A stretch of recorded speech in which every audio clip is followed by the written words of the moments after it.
അത്യന്തം ഗൗരവതരമായിട്ടുള്ള ഒരു സാഹചര്യമാണ് രാജ്യത്ത് നിലനിൽക്കുന്നത്. ഈ സംഭവം വെളിച്ചത്ത് കൊണ്ടുവരികയാണ്. ഒരു കുറ്റവും ചെയ്യാതെ സത്യത്തിൽ സഹായിക്കാൻ വേണ്ടി രംഗത്ത് വന്ന 2 കന്യാസ്ത്രീ സഹോദരിമാരെയാണ് കഴിഞ്ഞ 7 ദിവസമായിട്ട് ജയിലിലിട്ടിരിക്കുന്നത്. ജയിലിലിടുക എന്ന് മാത്രമല്ല, വളരെ വളരെ അപകീർത്തികരമായിട്ടുള്ള രീതിയിൽ മനുഷ്യക്കടത്തും മതപരിവർത്തനവും അവരുടെ കുറ്റം ആരോപിച്ച് വ്യാജമായിട്ട് ആരോപിച്ചിട്ടാണ് ഈ ജയിലിലിടൽ. ഇത് ജാമ്യം ഒന്നാമത് ഇത് കേസെടുക്കേണ്ട കാര്യമുള്ളതല്ല. കേസെടുത്തു. എടുത്തു കഴിഞ്ഞ് പരമാവധി ഈ ജാമ്യം വൈകിപ്പിക്കാനുള്ള ശ്രമമാണ് ആദ്യം മുതലേ ഛത്തീസ്ഗഡ് പോലീസ് നടത്തിയത്. അതല്ലെങ്കിൽ അവർ NIA കോടതിക്ക് കൊടുക്കേണ്ട കാര്യമില്ല. NIA ഇതുമായിട്ട് എന്താ ബന്ധം? സാധാരണഗതിയിൽ വൻപിച്ച തോതിലുള്ള മനുഷ്യക്കടത്തുകളൊക്കെയാണ് അന്വേഷിക്കുന്നതിന് വേണ്ടിയിട്ടാണ് NIA ഏൽപ്പിക്കാറുള്ളത്. അല്ലെങ്കിൽ രാജ്യത്തിന് തന്നെ അപകടകരമായ അവസ്ഥയിലേക്ക് കൊണ്ടുപോകുന്ന സാഹചര്യം ഉണ്ടാകുമ്പോൾ NIA കേസുകൾ അന്വേഷിക്കുന്നത്. ഈ കേസ് NIA എടുക്കേണ്ട കേസാണോ ഇത്?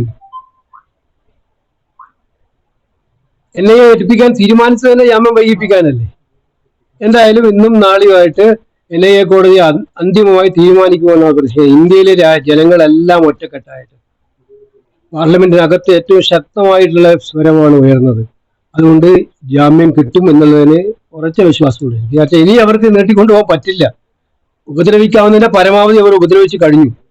ഇനി ഒന്നും ചെയ്യാൻ പറ്റില്ല എന്നുള്ളതുകൊണ്ട് ജാമ്യം കിട്ടിയേ പറ്റുള്ളൂ. അതാണ് കാര്യം. ഇതിലെ ഒരു BJP എടുക്കുന്ന ഒരു നിലപാട്, കേരളത്തിലെ അവരുടെ സ്റ്റാൻഡ് എന്ന് പറയുന്നത് ക്രൈസ്തവ സഭയെ അവർക്ക് അനുകൂലമാക്കി നിർത്താൻ കേക്ക് മുറിക്കുകയും ഒരു കൊടുക്കുകയൊക്കെ ചെയ്യുന്നു. അവിടെ പക്ഷേ നേരെ തിരിച്ച് എങ്ങനെ അങ്ങനത്തെ സ്റ്റാൻഡ് എടുക്കുന്നു എന്ന് പറയുമ്പം അത് വിശ്വസിക്കുന്ന ആരെങ്കിലും ഉണ്ടെങ്കിൽ അവരെ അല്ലേ എന്ന് പറയേണ്ടത് നമ്മൾ. ബേസിക്കലായിട്ട് അവരുടെ DNA എന്താണ്? ബേസിക്കലായി സംഘപരിവാറിന്റെയും RSSന്റെയും DNA എന്ന് പറയുന്നത് അത് ന്യൂനപക്ഷങ്ങൾക്കെതിരായിട്ടുള്ളതാണ്, ശക്തമായിട്ടുള്ളതാണ്. അവർ എത്രയോ വർഷങ്ങളായിട്ട് ഇപ്പൊ ഛത്തീസ്ഗഡിലെ സംഭവം മാത്രമല്ലല്ലോ, ഒഡീസയിൽ നടന്ന എന്താണ്? 90 വയസ്സുള്ള അച്ഛനെയല്ലേ ഭീകരമായി ആക്രമിച്ചത് കഴിഞ്ഞ 2 മാസം മുമ്പ്. ഇപ്പോഴും അച്ഛൻ സുഖം പ്രാപിച്ചിട്ടില്ലല്ലോ. മധ്യപ്രദേശിൽ നടക്കുന്നത് എന്താണ്? BJP ഭരിക്കുന്ന സംസ്ഥാനങ്ങളിൽ എല്ലായിടത്തും ഇത് നടത്തുകയാണ്. മാത്രമല്ല ഇത് എത്ര ഗുരുതരമാണ്. കഴിഞ്ഞ ദിവസങ്ങളിലൊക്കെ പാർലമെന്റിൽ ചർച്ചയിൽ നിങ്ങൾ മനസ്സിലാക്കണം, ഛത്തീസ്ഗഡിൽ നിന്നുള്ള MP-മാർ BJP MP-മാരുടെ പ്രസംഗം എന്തായിരുന്നു?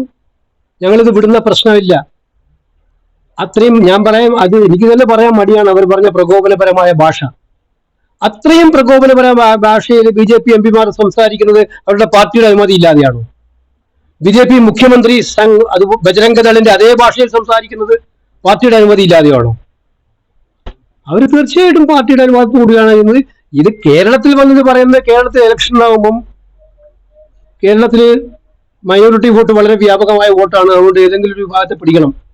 അതിനുവേണ്ടി നടത്തുന്നവരും തട്ടിപ്പ് മാത്രമല്ലേ? അടിസ്ഥാനപരമായി കേരളത്തിലെ ക്രൈസ്തവ സഭയ്ക്ക് തിരിച്ചറിയാൻ കഴിയാതെ വരുന്നുണ്ടോ ചില ഘട്ടങ്ങളിൽ എന്നതാണ്.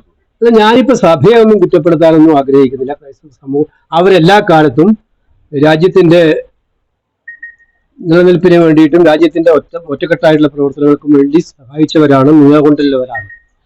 പക്ഷെ ആരെങ്കിലും ഒറ്റപ്പെട്ട് തെറ്റിദ്ധരിപ്പിക്കാൻ ശ്രമിക്കുന്നുണ്ടെങ്കിൽ ആ തെറ്റിദ്ധരിപ്പിക്കുന്നവരെ കൂടി കണ്ണു തുറപ്പിക്കുന്നതാണ് ഈ സംഭവങ്ങൾ എന്നാണ് ഞാൻ മനസ്സിലാക്കുന്നത്.